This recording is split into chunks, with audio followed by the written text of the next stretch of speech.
Welcome back to another episode of Automotive Insight. Today's repair is a 2007 Chrysler Sebring. This is the sedan. It's a 2.4 liter. Customer states that they hit something or someone and the radiator started leaking, so we're not sure what we're getting into. So let's figure it out.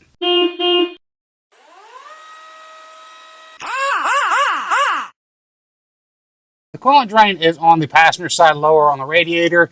Now, there is probably a lower engine cover. This one is missing already, but we're just going to go ahead and drain the radiator or what's left in it.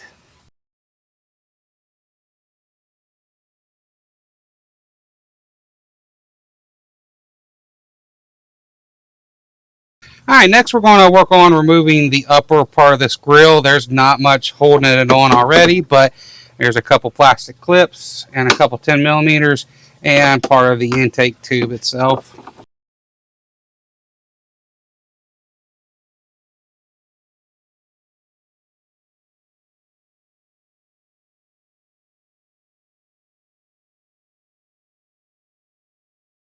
Next, we're going to work on removing the air box, 8 millimeter clamp. If yours is still attached, maybe a 10 millimeter here, and then the intake air temp sensor.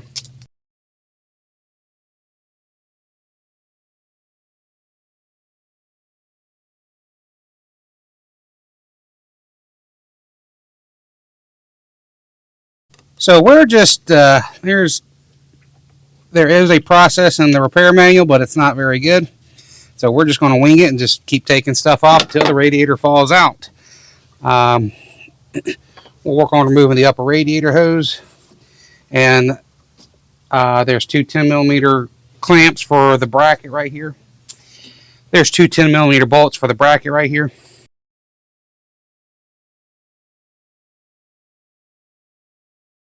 We'll go ahead and disconnect our fan motors.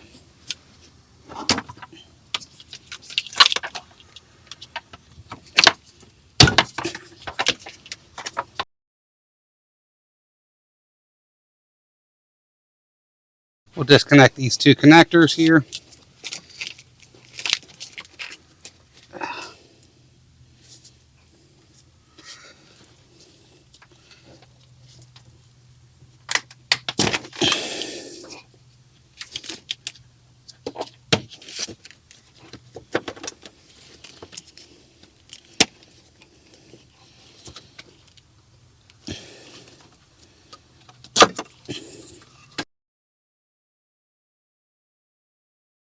All right, we'll go ahead and disconnect our lower radiator hose.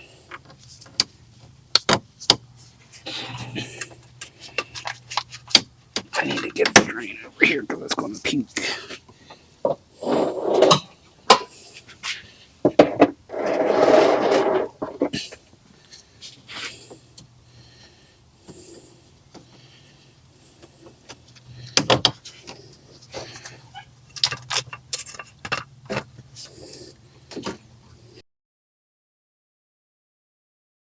Next, we're going to work on removing our bumper cover.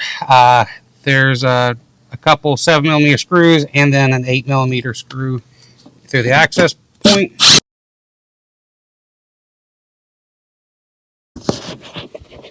I think those are just reflectors in this one.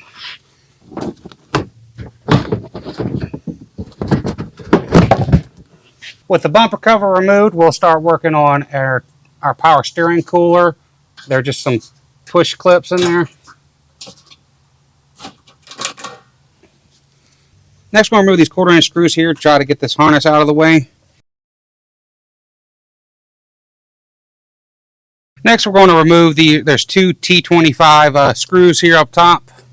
This is holding the upper part of the radiator in.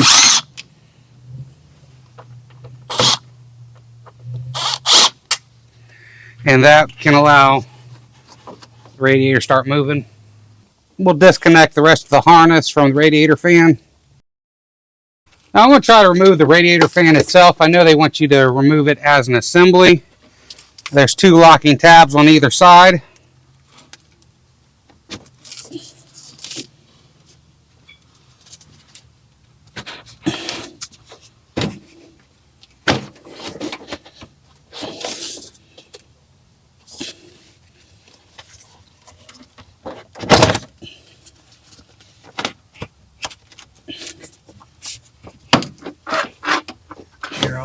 AC lines over here on the top.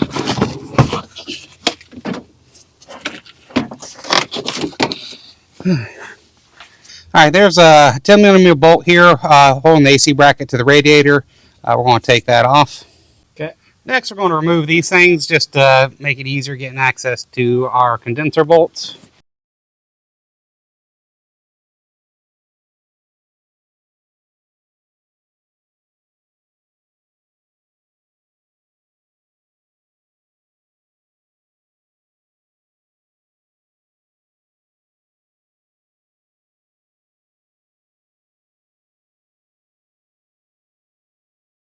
Next, we're going to remove the two lower 10 millimeter bolts on the condenser.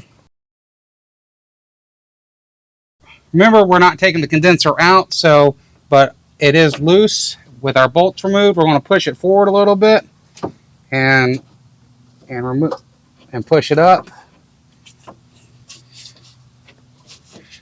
We'll do the same thing on the other side.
All right, we got our new radiator.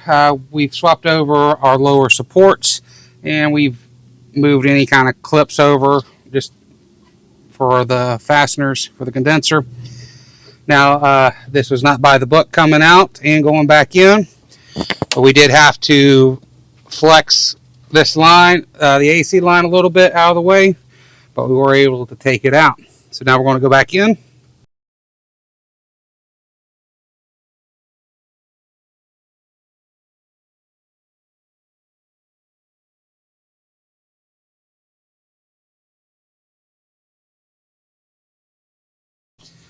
Before we put anything else, we need to put our supports back in. The point here goes to the front.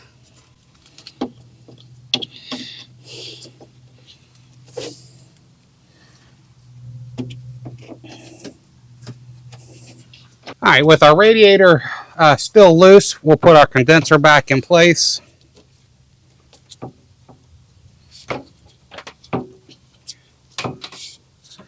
Did someone bend these lines?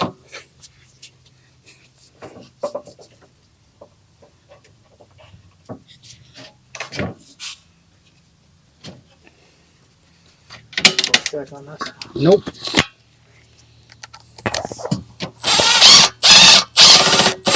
We're just going to snug those down. Rank amateurs, dude. No wonder Chat GPT said we're not professional. Yeah.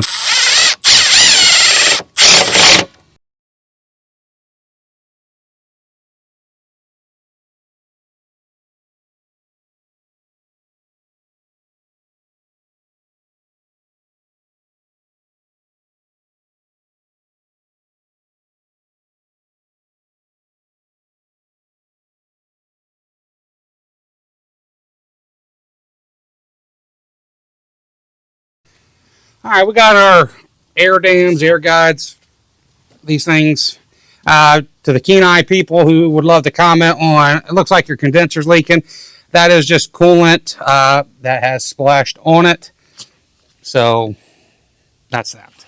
We're going to put our power steering cooler back in place.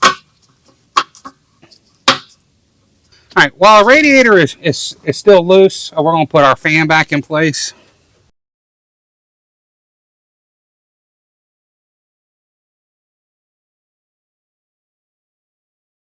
Okay, we'll put our T25 screws back in place for the upper radiator mounts. There was a plastic guard here that did kind of help prevent the radiator from going in place. Just keep that in mind. And these upper supports do have tabs that stick out the front for alignment.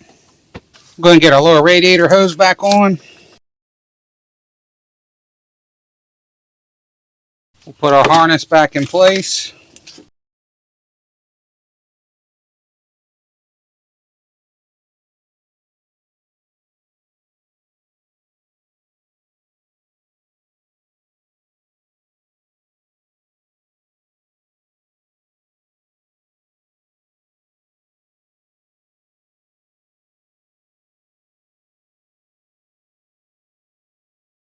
The third metal clip to add onto the radiator, and this is for the AC bracket on the side.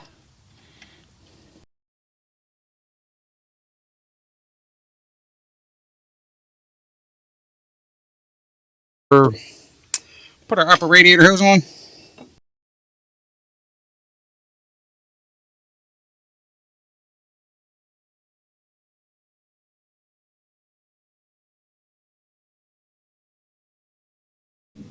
These are just rubber grommets, just greasing them up just to ease the installation.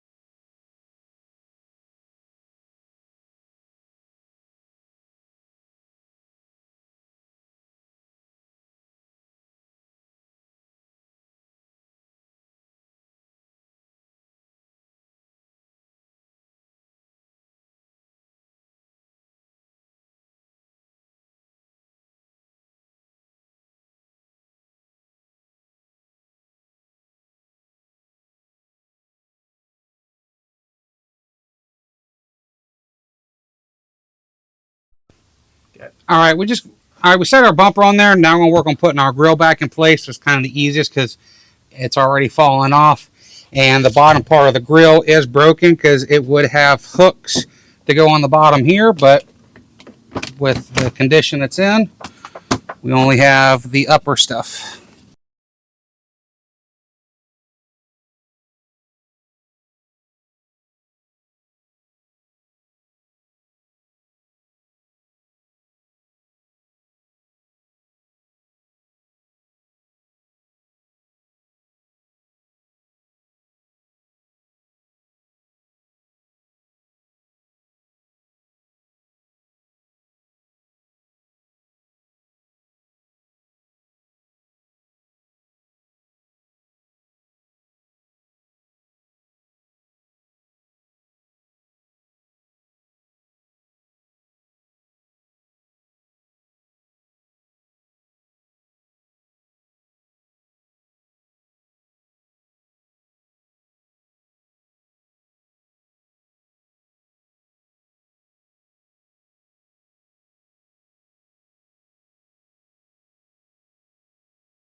All right, that's going to wrap it up. I hope this video gives you some sort of help, because this car was already in kind of some rough shape, missing a few things. But anyway, we was able to get it done. We did not follow the instructions because they were pretty vague.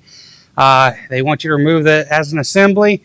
We was able to piece it out together and get the radiator out. We did not discharge the AC system. Labor breakdown calls for 3.8 hours. They do expect you to do an evac and recharge. We did not do that, so we was able to get by piecing the fan and the radiator away from the condenser itself. Part pricing, customer provided the part. It should probably run between $100 to $200 for the radiator. Anyway, that's going to wrap it up. Came for the car repairs, stayed for the beard. We'll see you on the next one. I'll pick you up at 8. Call yourself an Uber, babe. I'm gonna wait.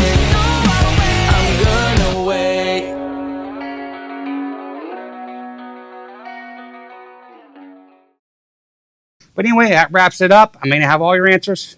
Beards. Yeah. Anyway, that's going to wrap it up. Came for the car repairs, stayed for the beard.